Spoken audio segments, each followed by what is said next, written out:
আজকে আমরা যেরকম ভাবে রোজা পালন করতেছি, এই ধরনের রোজা ইহুদিরাও পালন করত, খ্রিস্টানরাও পালন করত। বিগত দিনের যত উম্মত এসেছে নবীরা তাদের ভিতর থেকে 1 দিন, 3 দিন, 10 দিন এরকম রোজা তারা পালন করত। কিন্তু তাদের রোজা পালন করা এবং আমাদের রোজা পালন করার ভিতরে একটা ভিন্নতা রয়েছে। সেইটা হচ্ছেন কি, লাআল্লাকুম তাত্তাকুন, যাতে করে তোমরা খোদাভীতি অর্জন করতে পারো। ইহুদিরা যেই রোজা পালন করত সেই রোজার ভিতরে কোনো খোদাভীতি ছিল না। তারা যে রোজা পালন করত তাদের রোজা পালনের ভিতরে আল্লাহ ভীতি ছিল না। আল্লাহ ভীতিটা কেমন, যে আমি রোজা রাখতেছি, তৃষ্ণা এবং ক্ষুধার কষ্ট সহ্য করতেছি, কিন্তু এই যে গরমের ভিতরে যখন আপনি ধান কাটতে যাচ্ছেন, কেউ রিক্সা চালাচ্ছে, কেউ গাড়ি চালাচ্ছে, শারীরিক কসরত করতেছে, 10টা 11টার পরে যখন 12টা বেজে যায়, একটা সূর্য যখন মাথার উপরে চলে আসে, তখন আমরা আমাদের নিজেদের শরীরের সাথেই কথা বলা শুরু করি। পেটের ভিতর থেকে সিগন্যাল দিতে থাকে, পাকস্থলীর থেকে সিগন্যাল দিতে থাকে, কি হলো, তুমি কেন খাচ্ছ না, তোমার ভিতর থেকে কেন, উপর থেকে কেন খাবার আসতেছে না। এরকম আমাদের প্রত্যেকের পেট থেকে কিন্তু সাড়া দেয়, তাই কি না বলেন? ক্ষুধা আমাদের লাগে না? লাগে। এরকম ভাবে সে বলতে থাকে। তার মানে হচ্ছেন আমরা যেই রোজা রাখি আর ইহুদিদের রোজা রাখি এটা ছিল আলাদা। তারা রোজা রেখে কিন্তু খোদাভীতি অর্জন করতে পেরেছিল না। আর খোদাভীতি আমরা কিভাবে অর্জন করি? নিজেদের শরীরের সঙ্গে আমরা ফাইট করতে থাকি। পাকস্থলী চাই তুমি খাবার দিচ্ছ না কেন, আর পরবর্তীতে আমি অন্তরটাকে পুনরায় সিগন্যাল ফিরিয়ে দিই যে আমি আল্লাহ রাব্বুল আলামিনের সঙ্গে ওয়াদাবদ্ধ হয়েছি, মাগরিবের আগ পর্যন্ত কোনো তৃষ্ণার জন্য পানিও খাওয়া চলবে না, খাবারও খাওয়া চলবে না। অর্থাৎ এই রমজান হচ্ছেন একটা প্রশিক্ষণের মাস বলা চলে। যেরকম ভাবে আমি যদি উদাহরণ দিতে পারি যে একজন সেনাবাহিনী যদি সে সেনাবাহিনীতে ভর্তি হয়, চাকরি হয়, তাহলে তাকে 6 মাস আগে ট্রেনিং দিতে হয়।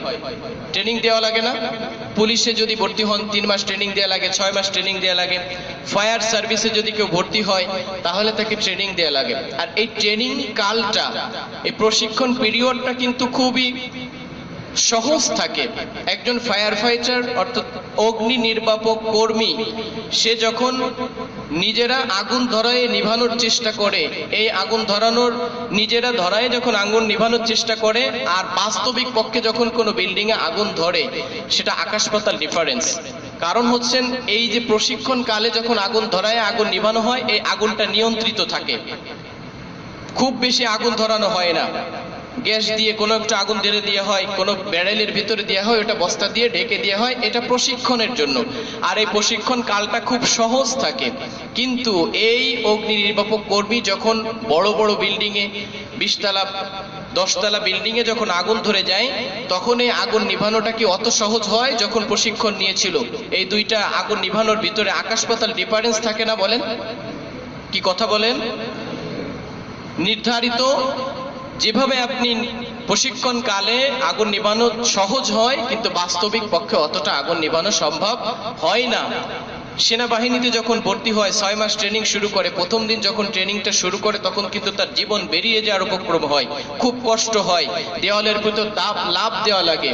কিন্তু আস্তে আস্তে সে তার শরীরের সঙ্গে কি করে, ম্যাচ করে নেয়, মানিয়ে নেয়।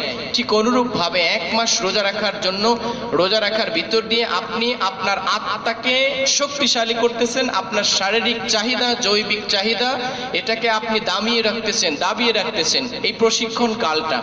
এই সময় আপনি রাখা সম্ভব সহজ, কারণ আল্লাহ রাসূল সাল্লাল্লাহু আলাইহি ওয়াসাল্লাম অন্য হাদিসের ভিতরে বলেছেন, ইযা জা রমজান ফুতিহাত আবওয়াবুস সামা ওয়া ক্বালা আইজান ইযা জা রমজান ফুতিহাত আবওয়াবুর রাহমা। যখন রমজান মাস উপস্থিত হয় তখন আল্লাহ সুবহানাহু ওয়া তাআলার পক্ষ থেকে রহমতের দরজা খুলে দেওয়া হয়। বলে সুবহানাল্লাহ। ওয়া গুল্লিকাত আবওয়াবু জাহান্নাম, জাহান্নামের দরজাসমূহ বন্ধ করে দেওয়া হয়। ওয়া সুফিদাতিশ শায়াতিন, শয়তানকে শৃঙ্খলিত করা হয়। একটা মানুষ যখন রমজান মাস আসে তখন তার দিলটা নরম হয়ে যায়।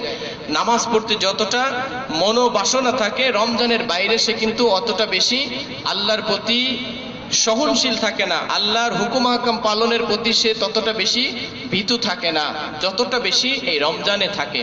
তার মানে হচ্ছেন রমজানটা হচ্ছেন একটা প্রশিক্ষণ কাল, প্রশিক্ষণ পিরিয়ড।